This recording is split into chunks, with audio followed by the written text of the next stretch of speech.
Assalamualaikum warahmatullahi wabarakatuh. Hai teman-teman, kita ketemu lagi di mata kuliah Perilaku Organisasi pertemuan ke-12. Di pertemuan ini kita akan membahas mengenai persepsi dan pengambilan keputusan.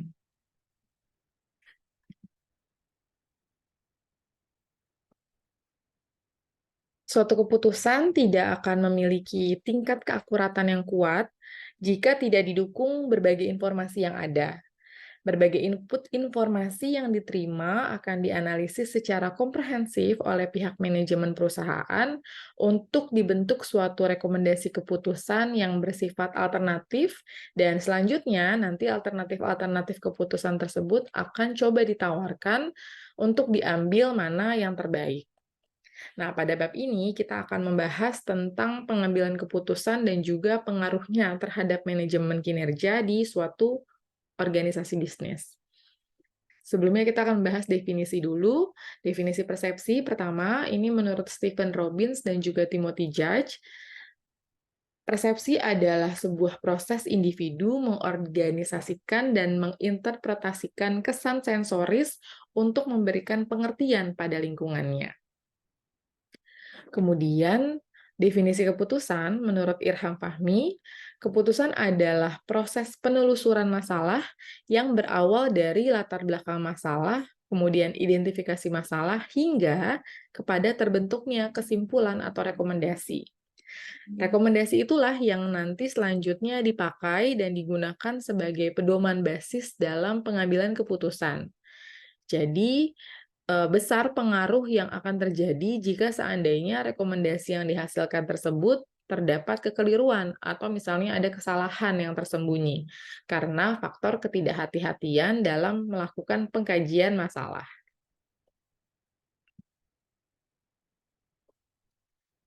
Jalan pintas dalam menilai orang lain. Menurut Stephen Robbins dan Timothy Judge, terdapat beberapa cara dalam menilai orang. Yang pertama ada persepsi selektif. Penilaian berdasarkan pada suatu peristiwa atau hal tertentu sebagai gambaran umum. Contohnya, ada dua orang pergi ke toko baju, kemudian A bisa jadi menilai baju tersebut bagus, tapi B bisa jadi nggak suka, gitu. Menurut dia nggak bagus nih bajunya, gitu ya. Karena orang dalam menilai sesuatu itu berdasarkan minatnya, latar belakangnya, gitu ya. Jadi berdasarkan gambaran umum yang ia miliki. Kemudian yang kedua adalah efek halo. Penilaian berdasarkan karakteristik tunggal seperti kecerdasan ataupun penampilan. Sebuah kecenderungan untuk menggambarkan impresi umum. Misalnya kalau seseorang berpenampilan urakan, maka langsung bisa disimpulkan sama orang tersebut jadi tidak baik gitu. Itu adalah efek halo. Kemudian efek kontras, penilaian yang terjadi karena ada efek distorsi dari pengalaman sebelumnya. Evaluasi ini biasanya dipengaruhi oleh perbandingan dengan orang sebelumnya. Misalnya orang yang eh, saat ini ada gitu, apakah lebih pintar dari orang yang sebelumnya, apakah lebih baik, apakah lebih cantik, dan lain sebagainya. Jadi ada perbandingan di situ.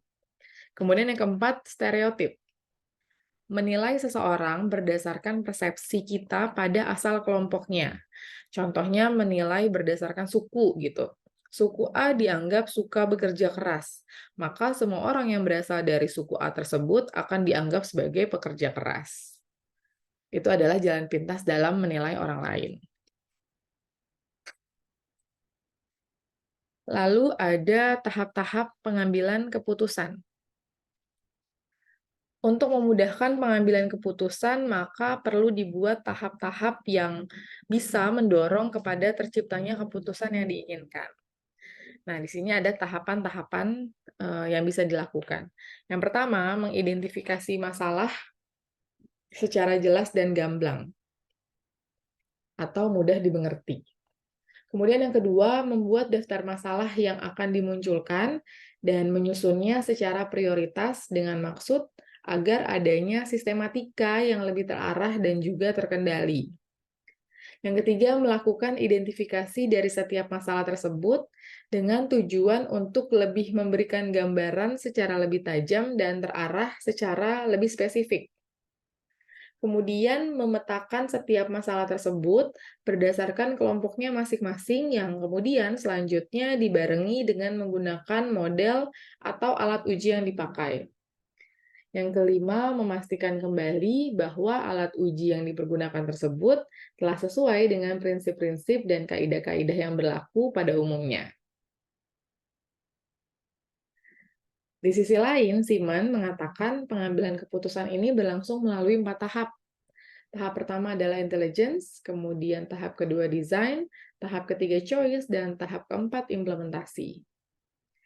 Secara lebih rinci, Simon juga menegaskan bahwa intelligence ini adalah proses pengumpulan informasi yang bertujuan mengidentifikasi permasalahan.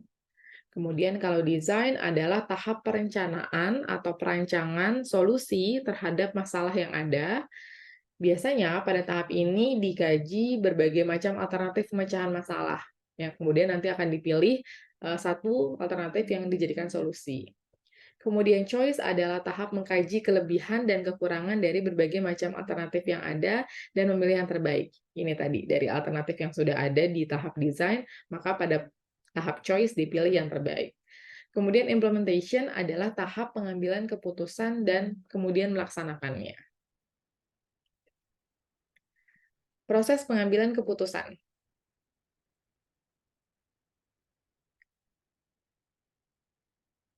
Menurut Stephen Robbins dan Mary Coulter, proses pengambilan keputusan merupakan serangkaian tahap yang terdiri dari 8 langkah yang meliputi identifikasi masalah untuk mengetahui apa permasalahan yang ada, kemudian identifikasi kriteria keputusan, apakah ada indikator tertentu atau tolak ukur tertentu untuk menyelesaikan masalah tersebut, kemudian memberi bobot pada kriteria. Setelah ada beberapa alternatif, kemudian diberi bobot nih mana yang kira-kira lebih solutif dalam menyelesaikan masalah.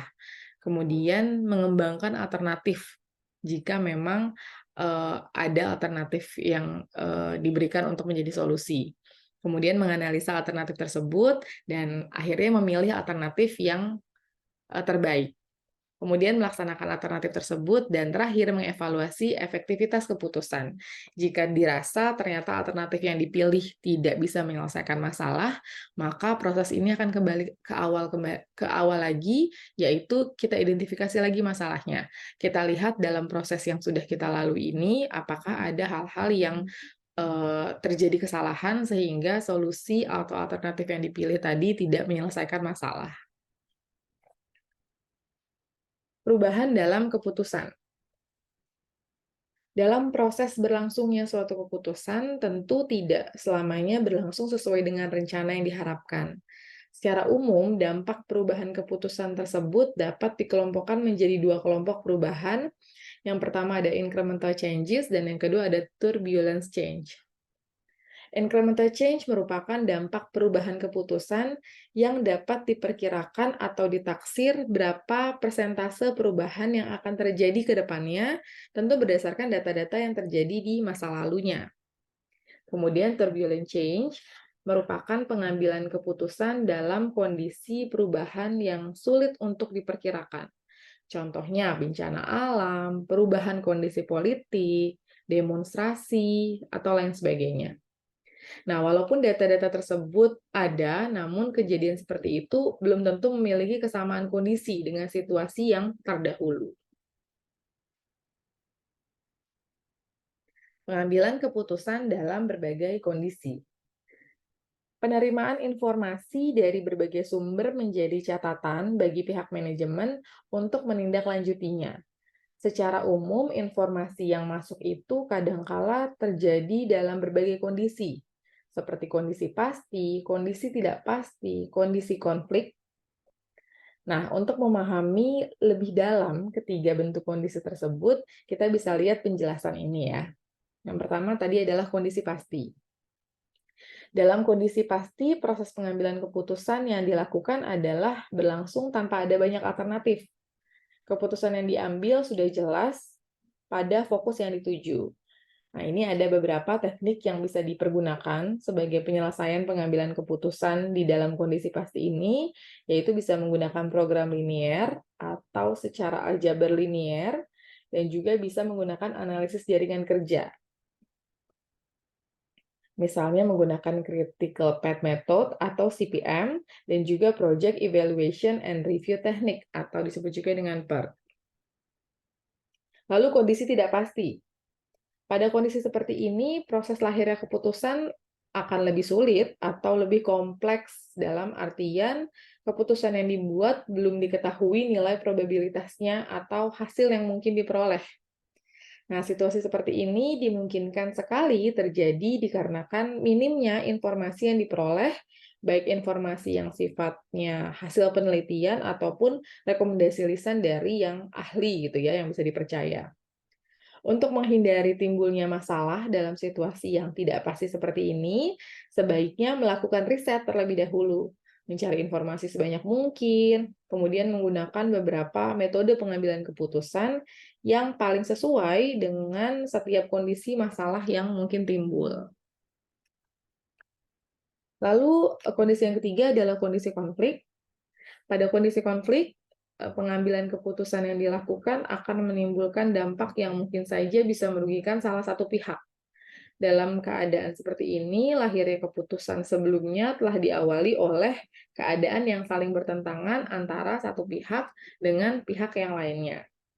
Nah, untuk menyelesaikan masalah di sini biasanya dilakukan pendekatan secara teori permainan, yang dalam dunia bisnis ini teraplikasi dalam bentuk tawar-menawar harga, dan terrealisasi suatu kontrak ataupun kesepakatan biasanya di ujungnya.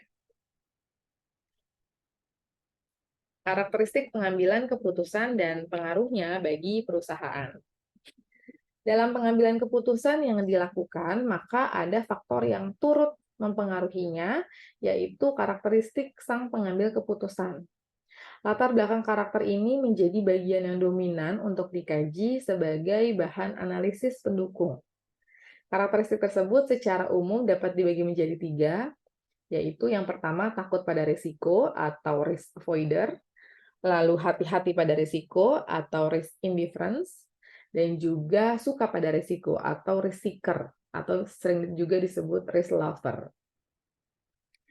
Karakteristik untuk yang risk avoider ini adalah di mana sang decision maker sangat hati-hati terhadap keputusan yang diambilnya, bahkan ia cenderung begitu tinggi melakukan tindakan yang sifatnya tuh menghindari resiko yang akan timbul jika keputusannya diaplikasikan. Kemudian kalau karakteristik risk indifference, ini di mana sang decision maker sangat hati-hati atau begitu menghitung terhadap segala dampak yang akan terjadi jika keputusan tersebut dilakukan. Namun bagi mereka yang menganut karakteristik seperti ini dengan kecenderungan kehati-hatian yang begitu tinggi, biasanya setelah keputusan tersebut diambil, mereka nggak akan mengubah begitu saja. Kemudian yang terakhir adalah risk seeker atau risk lover. Nah, karakteristik tipe ini begitu suka pada risiko. Karena menurut mereka biasanya semakin tinggi risiko, maka semakin tinggi pula tingkat keuntungan yang akan diperolehnya. High risk, high return. Kita sering banget ya dengar istilah itu. Prinsip seperti ini cenderung begitu menonjol dan mempengaruhi besar terhadap setiap keputusan yang ia ambil. Mereka terbiasa dengan spekulasi, dan itu yang membuat mereka menganut karakteristik ini. Jadi, pemimpin cenderung tidak ingin menjadi pekerja, atau kalaupun berada pada posisi sebagai pekerja, maka itu tidak akan berlangsung lama. Lalu kita akan membahas mengenai pohon keputusan atau decision tree. Untuk memudahkan proses dalam pengambilan keputusan agar lebih komprehensif, kemudian juga lebih fokus, maka biasanya menggunakan pohon keputusan atau decision tree. Ini bisa menjadi bagian yang tidak dikesampingkan begitu saja, karena penggunaan pohon keputusan dimaksudkan untuk lebih memudahkan pihak manajer dalam melihat keputusan yang diambil secara lebih terang, lebih jelas gitu ya, dan juga sederhana. Agar pembuatan suatu pohon keputusan lebih baik, maka diperlukan beberapa tahapan. Yang pertama, buatlah alternatif-alternatif pilihan. Kemudian, yang kedua, tentukan biaya untuk setiap alternatif dan besaran peluang yang mungkin timbul. Kemudian yang ketiga, lakukan perhitungan secara detail dengan pendekatan metode yang paling sesuai dengan kasus yang sedang dikaji. Seperti perhitungan net expected value gitu. Jadi ada dasar pengambilan keputusannya. Baik, itu adalah materi yang bisa saya sampaikan untuk pertemuan ke-12 ini. Terima kasih yang sudah mendengarkan penjelasan ini. Assalamualaikum warahmatullahi wabarakatuh.